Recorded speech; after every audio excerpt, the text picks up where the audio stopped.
জয় শ্রীমন্দির ঠাকুর মশাই, বাগবাজার মায়ের ঘাট।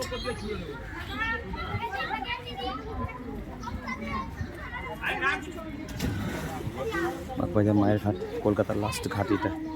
মা কবে থেকে থাকতে শুরু করেছেন এখানে লেখা আছে, সব পরিষ্কার করে ধরে রাখি যাতে আপনারা পড়তে পারেন।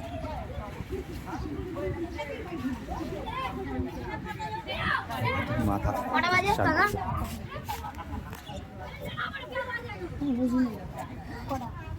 4:45 বাগবাজার স্টেশন ট্রেনের 4:45 বাজে দুপুরবেলা।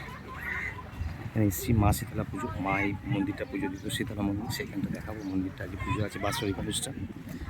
আমার জানাশোনা একজন পুজোতে আসার জন্য বলেছে, মায়ের ঘরটা দেখিয়ে দিই। এখান দিয়ে যাবো, মায়ের বাড়িটা পর্যন্ত দেখাবো, পুজোটা দেখাবো। এখানে এত বড় মা শীতলা আমি দেখিনি এর আগে, আপনাদেরও দেখাচ্ছি।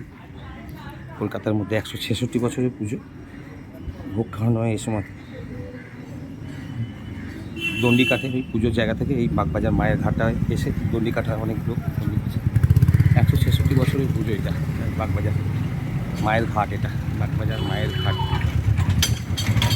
এখান দিয়ে যাওয়ার রাস্তা। মা এখান দিয়ে যেতে চান, মায়ের ঘাটে চান করে যে শীতলা মন্দিরটা আমি এসেছি তার বাৎসরিক পুজো, সেইখানে মা আসতেন। একটা ফ্যামিলি যাদের পুজো তাদের উপরে ভোগ খাওয়ানো হয়। মন্দিরটা দেখে একটু ভিডিও করে দেওয়া যায় কিনা। এখান দিয়ে যাওয়ার রাস্তা, আমি এসেছি এখানে মাকে একবার দর্শন করে এসেছি, পুজো দিয়ে এসেছি, দেখাচ্ছি জায়গাটা। খুব সুন্দর জায়গাটা।